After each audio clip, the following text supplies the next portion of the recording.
Bonjour, bienvenue à tous et merci de nous rejoindre pour cette présentation de Microsoft Cortana. Qui est Cortana? Cortana est une assistante virtuelle, personnelle, présente nativement dans Windows 10, mais bien évidemment, ce que propose Cortana ne correspond pas du tout aux besoins de l'entreprise. Cortana vous permet, out of the box, de connaître la météo, de connaître le dernier résultat des matchs de foot de la Coupe du Monde, ou encore de connaître le meilleur trajet, de trouver le meilleur trajet pour rentrer chez vous. Évidemment, ce sont des éléments qui sont très loin des préoccupations, de l'entreprise, mais il y a 18 mois, Microsoft a proposé une solution, a proposé un kit qui permet de développer des compétences additionnelles autour de Cortana pour répondre aux réels besoins de l'entreprise. Pour cela, on va s'appuyer sur une suite qui s'appelle Cortana Intelligence Suite, dans laquelle on va retrouver des outils pour faire des bots, on va retrouver Cortana évidemment, on va retrouver des services cognitifs dont Louis, dont nous reparlerons par la suite, ainsi que tout un tas de fonctionnalités autour du machine learning, du traitement de la donnée, de la restitution de données, comme Power BI par exemple. Dans Cortana, dans le SDK, dans le kit proposé par Microsoft, il y a deux éléments qui vont nous intéresser. Le SDK, qui va nous permettre de créer des compétences, des skills additionnels pour Cortana, et Louis qui va nous permettre très facilement de dialoguer avec l'utilisateur en langage naturel, c'est-à-dire de comprendre le sens des demandes des utilisateurs, même si l'utilisateur utilise son propre langage. Comment ça se passe? Eh bien, l'utilisateur va solliciter Cortana, c'est-à-dire qu'il va poser une question par écrit ou par oral, ou donner un ordre, ou passer une commande, et dans cette question, dans cette commande, il y aura un mot-clé. Ce mot-clé va permettre à Cortana de savoir à quel module est adressée la demande. En fonction de ce mot-clé, donc Cortana va transmettre au bon module la question ou la commande. Ce module va analyser donc la demande. Soit il est capable de comprendre immédiatement ce que veut l'utilisateur, soit il va utiliser Louis, qui est donc un module cloud, qui est donc dans Azure. Ce module Louis va permettre d'interpréter, de faire du scoring et donc de rapprocher la demande utilisateur des demandes standards qui sont compris par l'application. Une fois que la demande a été analysée, a été comprise, eh bien, elle va être traitée et le module va donc agir en conséquence, et on verra ce que ça veut dire par la suite, et transmettre par la suite sa réponse à l'utilisateur via l'interface de Cortana. Et bien évidemment, l'utilisateur peut à nouveau solliciter Cortana ou répondre à la réponse de Cortana, et donc c'est un véritable dialogue, un véritable échange qui va se dérouler entre l'utilisateur et le module qui est derrière, la compétence qui est derrière Cortana. L'écosystème Cortana est constitué de 5 blocs. Le premier bloc, c'est l'interface. L'interface dans laquelle on va poser ses questions et dans laquelle on va, dans la plupart des cas, recevoir le résultat, la réponse du module que l'on a sollicité. Dans l'application, dans le module justement sollicité, il y a des questions qui sont indiquées dans un fichier XML. C'est le vocabulaire en fait de l'application. Dans ce vocabulaire, on va retrouver toutes les commandes que l'application est capable de traiter. Par exemple, crée-moi un nouveau rendez-vous dans Outlook. Par exemple, cherche-moi un fichier dans OneDrive. Mais bien évidemment, l'utilisateur ne va pas forcément respecter à la virgule près la syntaxe, l'orthographe et la grammaire.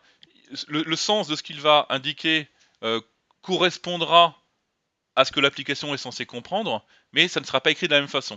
Et c'est là que Louise va intervenir. Louise va nous permettre de faire donc du scoring entre la question de l'utilisateur et les questions qui sont dans le vocabulaire de l'application. Et ainsi, l'application va être capable de dire j'ai compris ce que l'utilisateur a voulu me dire et donc je vais agir en conséquence. Le développement de modules additionnels pour Cortana se fait en UWP. UWP, c'est ce qui va nous permettre de déployer nos modules aussi bien sur Windows 10 que sur Android ou sur iOS ou bien sûr sur Windows Phone. Donc c'est une application universelle qu'on va être capable de déployer sur toutes les plateformes qui supportent Cortana. Et puis un des gros points forts de Cortana et de son kit de développement, c'est la possibilité d'utiliser n'importe quelle API ou n'importe quel web service pour s'ouvrir vers le monde extérieur. C'est-à-dire qu'on va être capable, dans un module développé pour Cortana, eh bien, d'attaquer le CRM de l'entreprise, d'aller interroger Google, d'aller interagir avec SCCM, avec Office 365, etc., etc.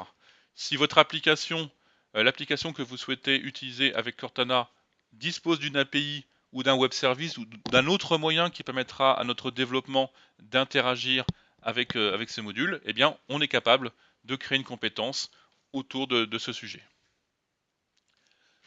Voici quelques exemples d'applications, de modules que nous avons développés pour nos clients. Premier exemple, moteur de recherche. Ce qu'on nous a demandé pour démontrer notre savoir-faire, c'est d'être capable d'interroger un moteur de recherche via Cortana. Le premier moteur de recherche, c'était Google, et puis on s'est dit, bien, allons plus loin, et on va prendre un deuxième moteur de recherche qui s'appelle Wolfram. Donc comment on a développé l'application? Simplement en définissant un mot-clé, qu'on a appelé Search. Ce mot-clé permet à Cortana de savoir que c'est notre module qui est appelé quand une commande contient ce mot-clé Search. Et puis pour que l'application sache que l'utilisateur souhaite interroger ou Google ou Wolfram, eh bien, il y aura un deuxième mot-clé qui sera ou Google ou Wolfram. Cette application fonctionne en français, fonctionne en anglais, peut être interpellée par écrit ou par oral. Et donc par exemple, si l'utilisateur tape Search Google Paris ou Google Search Paris, comme on le voit en haut à gauche, en haut à droite pardon, du slide, eh bien on récupère les liens retournés par le moteur de recherche Google et on les affiche dans l'interface Cortana à l'utilisateur. Si par contre l'utilisateur nous pose la même question avec Wolfram, comme Search Wolfram Paris, comme Wolfram ne retourne pas des liens, mais un document beaucoup plus structuré, eh bien, on a choisi non pas d'utiliser Cortana comme interface pour afficher les résultats à l'utilisateur, mais on a créé une fenêtre dans notre application, et cette fenêtre est affichée comme n'importe quelle fenêtre applicative à l'utilisateur. Et donc ça va permettre d'afficher quelque chose de beaucoup plus complexe, de plus structuré, que simplement des liens ou des images ou des boutons dans l'interface Cortana. Deuxième exemple, Office 365.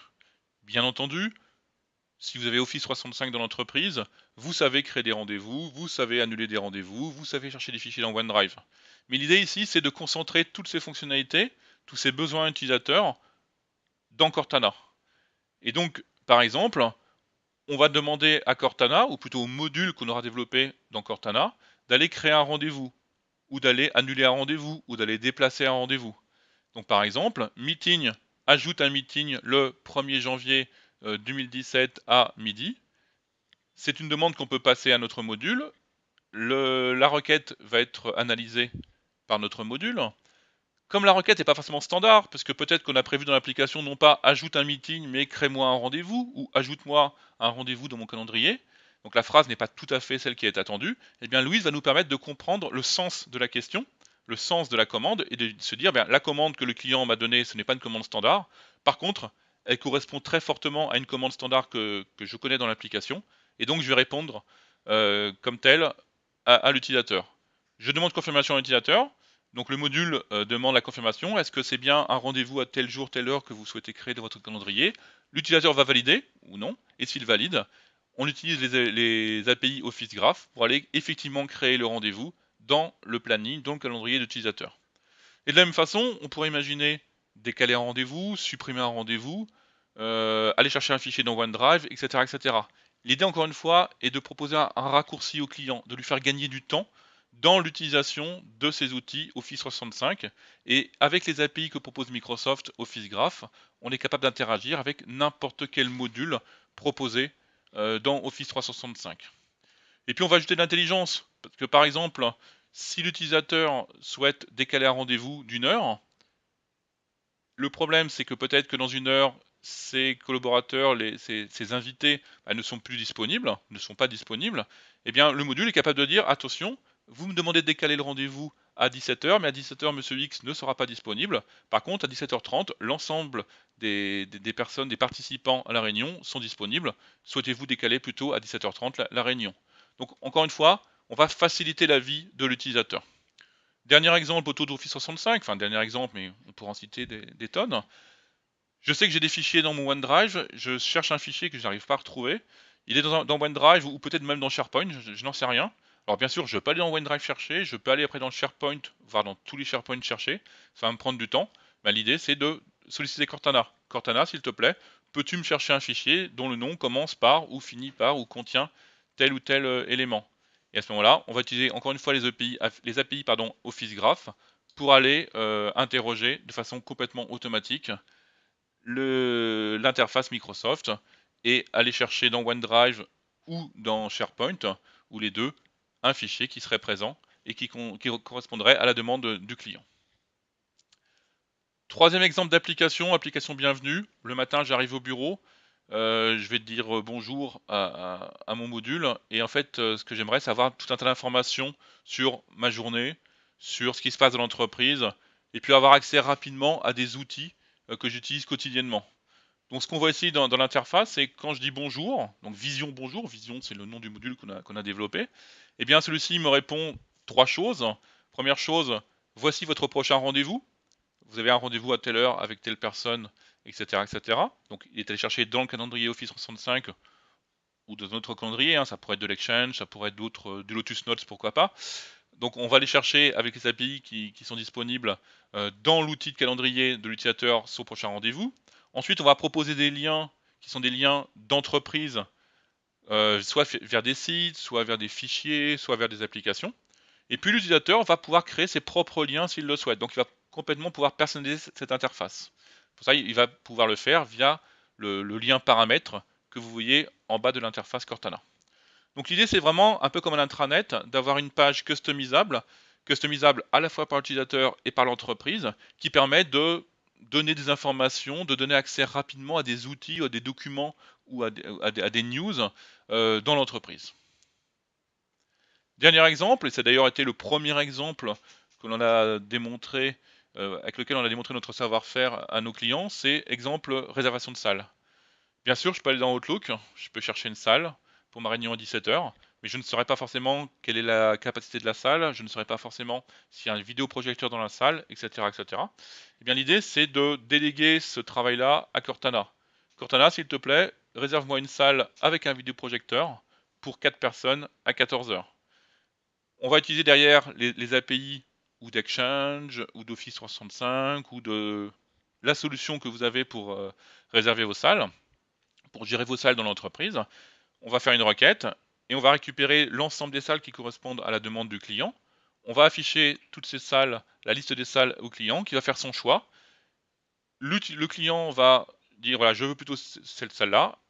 Il va le valider et derrière, notre module va aller effectivement effectuer la réservation dans l'outil ad hoc.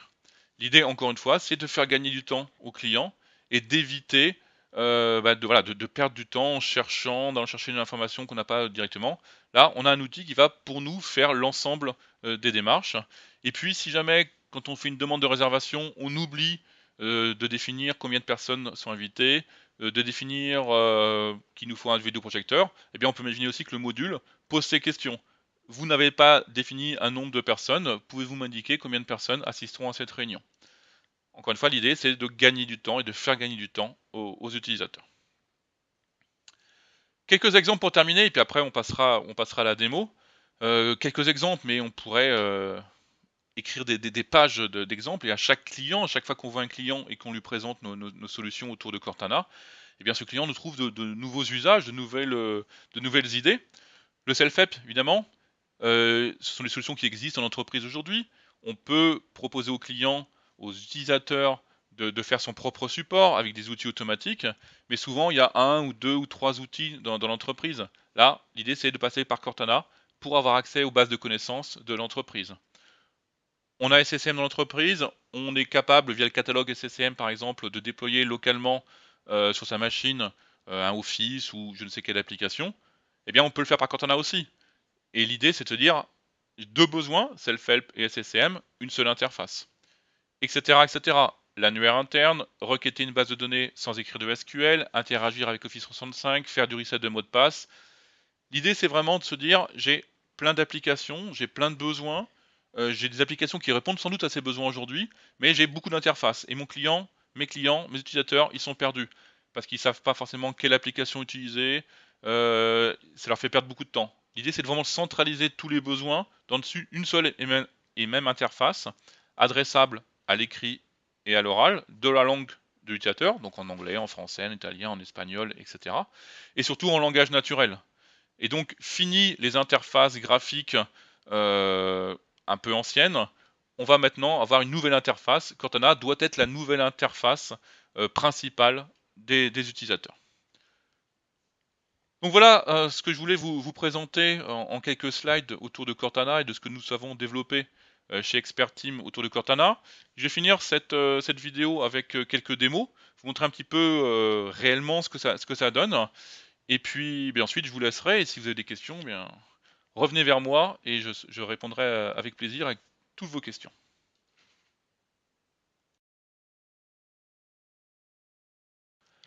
Suite de cette vidéo avec quelques démonstrations de différents modules développés pour nos clients ou développés à titre de maquette pour présenter notre offre Cortana.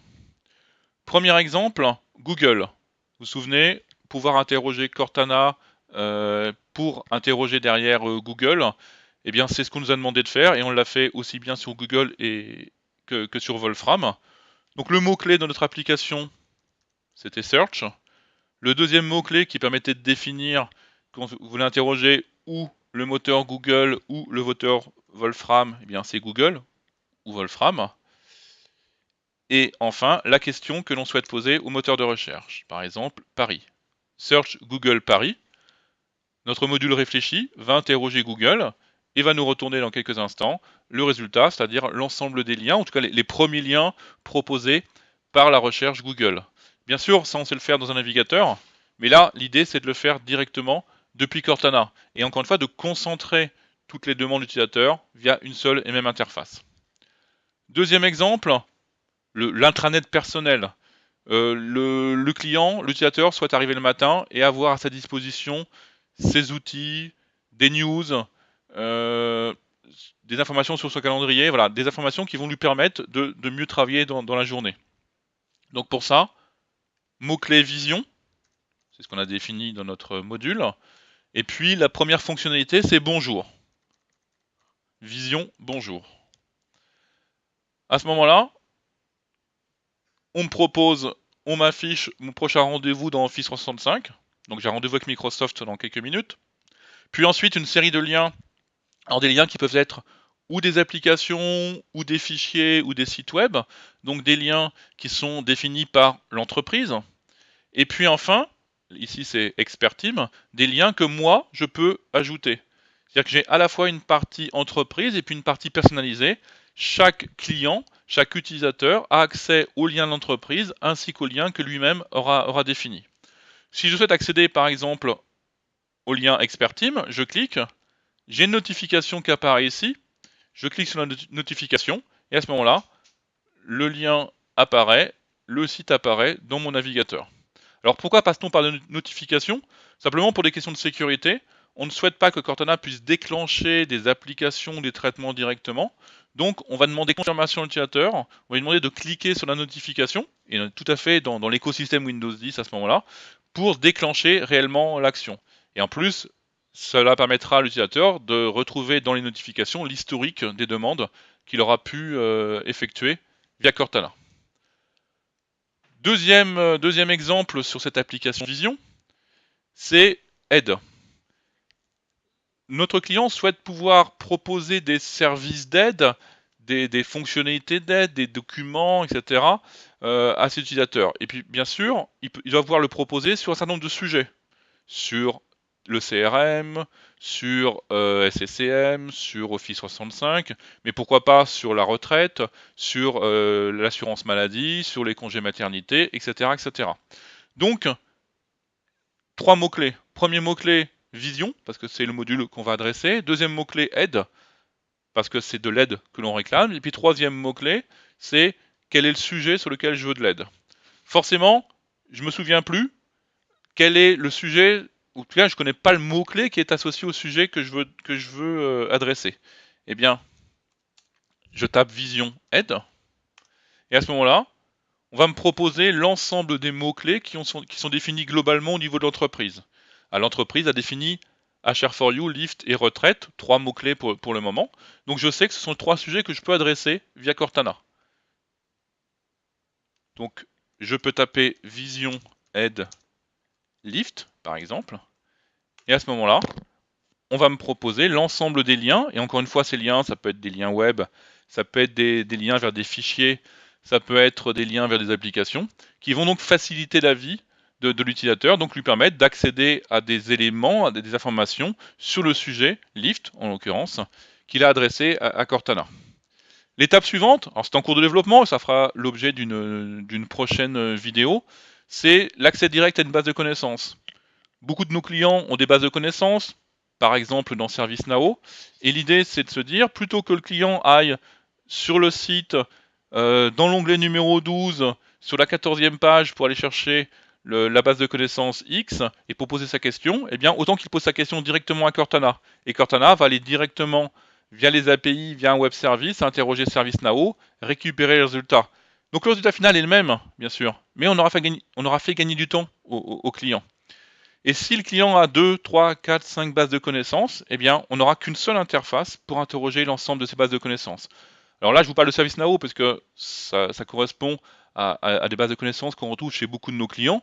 Maintenant, ça peut être n'importe quel type de base de connaissances. Si vous avez d'autres bases de connaissances ou d'autres outils que vous souhaitez connecter à Cortana, encore une fois, ma question c'est, est-ce que vous avez une API pour aller communiquer avec cet item de votre entreprise? Dernier point, alors je ne vais pas vous le démontrer parce que c'est encore une fois en cours de développement. On parle beaucoup aujourd'hui de bots dans les entreprises et nos clients, bien sûr, développent aussi des bots. On sait développer des bots avec Cortana, mais nous, on estime que c'est pas forcément le sujet premier qu'on veut adresser avec Cortana. Par contre, ce qu'on veut faire avec Cortana, c'est centraliser les besoins, centraliser les demandes d'utilisateurs. Eh bien, ce qu'on fait chez certains de nos clients aujourd'hui, c'est les clients développent leurs bots avec les technos qu'ils souhaitent. Et nous, on va mettre Cortana en frontal. Cortana va être le concierge des bots. C'est-à-dire que j'ai besoin, moi en tant qu'utilisateur, de m'adresser à un bot. Je ne sais plus si c'est le bot RH ou le bot retraite ou le bot marketing. Eh bien, je vais poser ma question à Cortana. Cortana va analyser et en fonction de ce que je vais demander, va derrière envoyer la question, la demande, le début de conversation au bot adéquat. Ce bot va renvoyer à notre module sa réponse, qu'on va transmettre au client. Et en fait, le client aura l'impression de discuter avec un seul bot, quel que soit le sujet, sachant que derrière notre bot virtuel, on va dire, derrière Cortana, eh bien, il y aura l'ensemble des bots que l'entreprise aura bien voulu développer. Donc Cortana va vraiment être un métabot, va être le bot qui va gérer l'ensemble des bots de l'entreprise, et c'est encore une fois, quelle que soit la techno. Vous avez des questions? N'hésitez pas à me contacter par téléphone ou par email et j'y répondrai avec plaisir. Si votre question c'est est-ce que le module dont j'ai besoin peut être développé en Cortana? La réponse va être simple, ou plutôt c'est une question que je vais vous poser, c'est existe-t-il une API, un web service capable d'interagir avec ce que vous voulez utiliser derrière Cortana? Si votre réponse est oui, alors ma réponse sera à mon tour oui. Nous pouvons à ce moment-là développer la solution dont vous rêvez avec Cortana. Donc n'hésitez pas, contactez-moi et puis à très bientôt pour d'autres vidéos sur le même sujet. Et nous détaillerons à ce moment-là d'autres solutions, d'autres développements réalisés pour nos clients.